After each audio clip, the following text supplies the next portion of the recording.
So it looks like Gaijin has surprised us with another dev server for the Tusk Force update, albeit it's going to be a very short one. The server is only open for the next 24 hours, which kind of tells us that maybe they've gotten everything pretty well fleshed out, though I wouldn't well believe that knowing Gaijin's track record. No insult to you guys, I promise.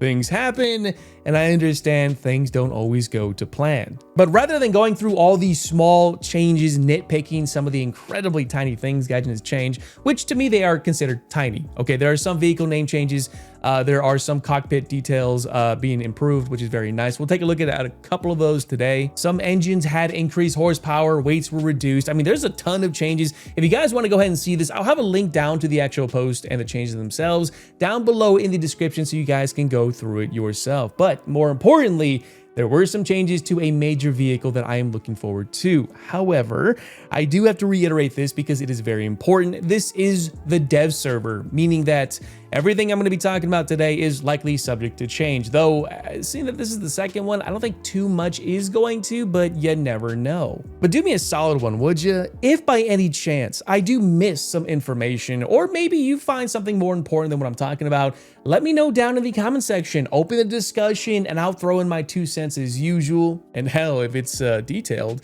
I mean incredibly detailed, I'll throw a heart. I promise. All right, cool. Also, my Discord server is open if you guys want to discuss that too. Now, sorry for the long intro. I just had to get that out really quick. I do enjoy making these very much. Yeah, I love ranting, of course, or in some case, yapping.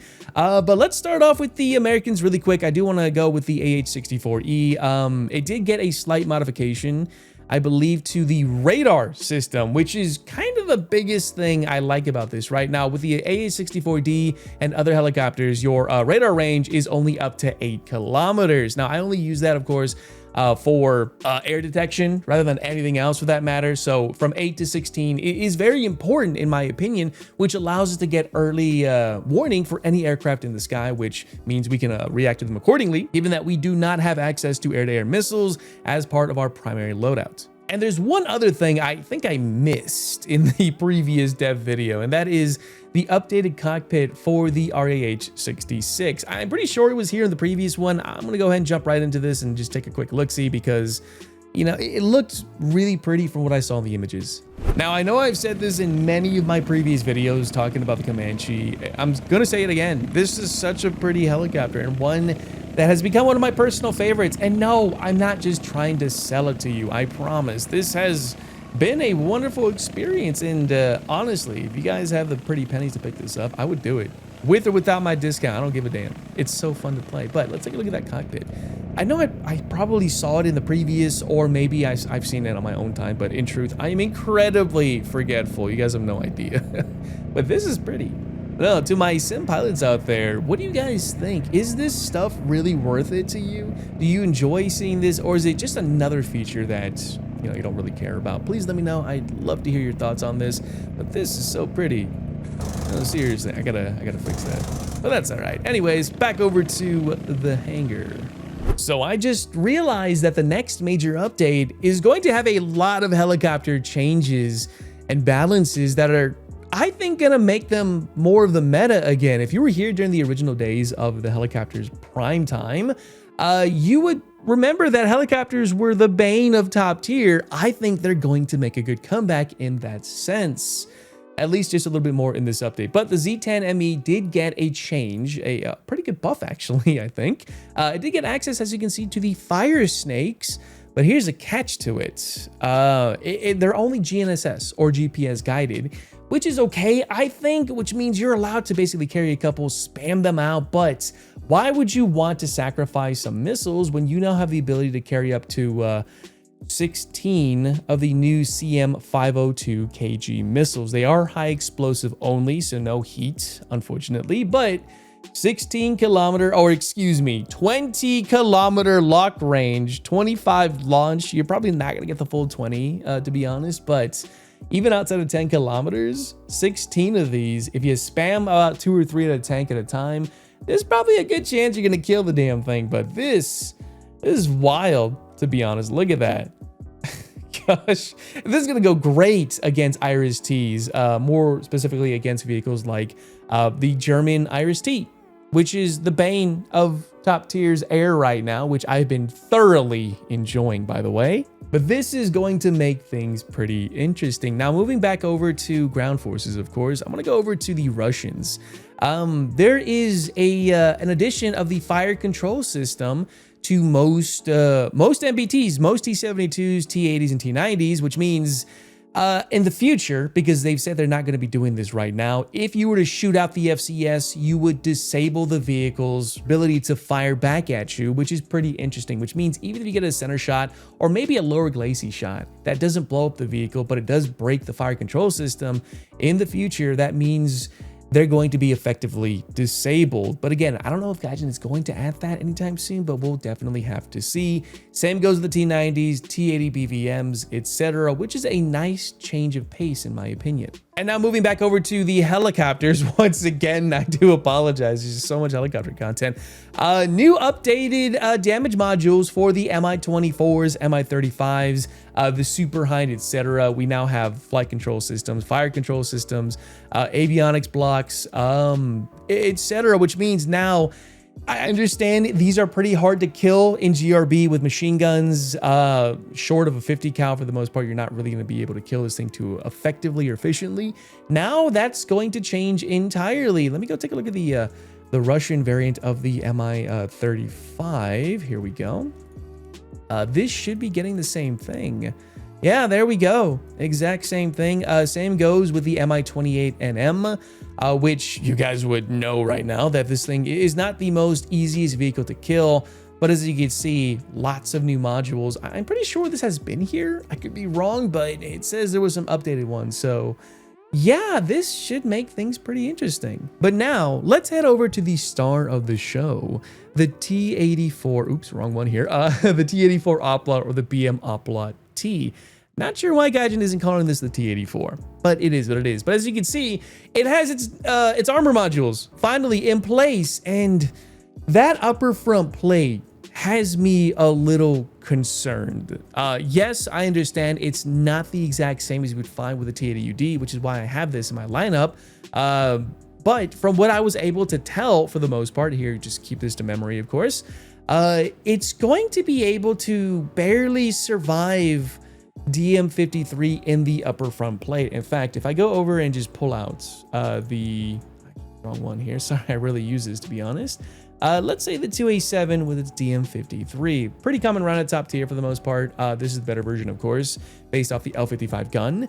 As you can see, the upper front plate is still very much RNG. I wouldn't really trust this, to be honest, but the weaker positions of this vehicle are going to be a little bit more prominent as opposed to, say, the T90, T80. Now, I know there's going to be a lot of discussion in regards to its armor because from what I was able to read, supposedly, the duplet armor was supposed to be quote-unquote more efficient than that of Relict. How true that is, it might be propaganda, it might be a sales pitch. I don't really know, to be honest, as I wasn't able to find definitive answers.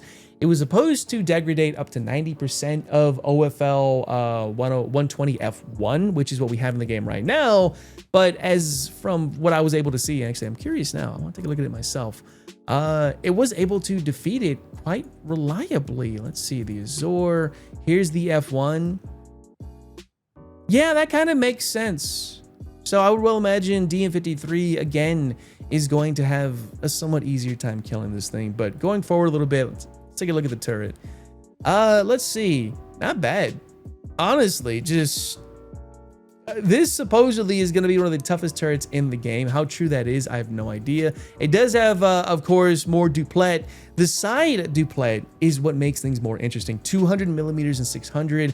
But here's the thing about the Russians with their relics. If you take a look at this, yeah, sure, it's 20 and 600, but the back plate is 200 and 600. So you have effectively, from what I was able to read, of course, 1200 millimeters of chemical protection, which I doubt that would work, of course, and of course 220 against kinetic. Also, if you didn't notice, there is no spall liner in the vehicle whatsoever. Is that a final change?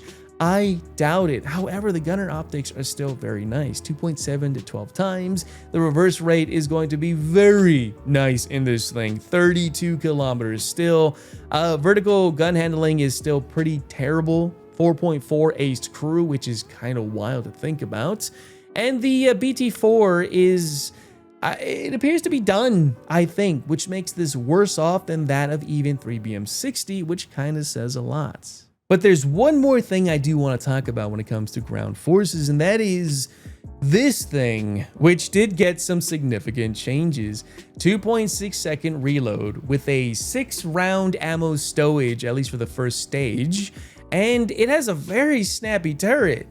I mean, really snappy. Yeah, sure, gun handling ain't the best for the most part, but at 8.3, this is gonna be wild. And they did give this thing the T29E1 APCBC. Not the best penetrating values, but at this BR, where you're gonna be facing against Leopard 1s, this is going to make easy work of them. Not that it wasn't gonna have a hard time anyways, because this is a mean heat round. And an optical rangefinder, dude. Listen, I'm gonna say it as I sees it. I don't understand why Gaijin added this as a premium. I get it, but this is going to be a disgusting vehicle. I can already tell you right now, this thing is gonna be mean. And will it stay at 8.3? Probably not. I'm gonna well imagine it's gonna be moving up just a little bit, but I am looking forward to seeing what many of you guys do with this. But just keep in mind, it's gonna be, I think, pretty bad in a good sense, I think. All right, well, I think that's going to do it for some of the major changes that I am looking forward to. However, there is one more I want to talk about. I either forgot about this in my previous, or maybe so few are talking about it, but I just noticed it.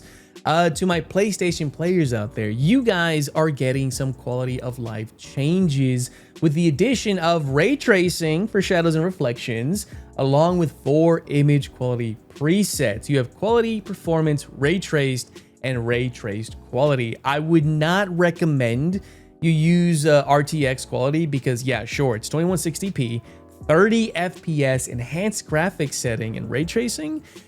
In truth, it's not really worth it. Ray tracing is nice and all, but at 30 FPS, I would not recommend it. There's 120 FPS variants with basic graphic settings. I would recommend that because in truth, more frames make it better most of the time, even more so in a game like this, at least I would think. Or maybe even ray traced, 2160p, upscaling, 60 FPS, basic settings. I mean, it's up to you guys. I'm curious to know what you guys play with as a console player. Do you use ray tracing? Do you not? Let me know, please, in the comments. I really don't get to have this discussion very often, even on the forums.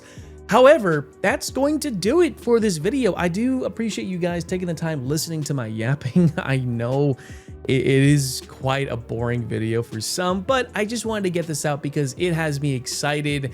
Though I will admit this next update is kind of a letdown. There's not a whole lot that I'm looking forward to outside of the Apache and the Oplot, which means I'm going to focus on some other content in the next update, or at least once I'm done with all this, of course. So expect more MTC stuff. Expect my second and third channel stuff coming out. I'll announce those a little bit later. Second channel is getting a rebranding-ish. More about that a bit down the line.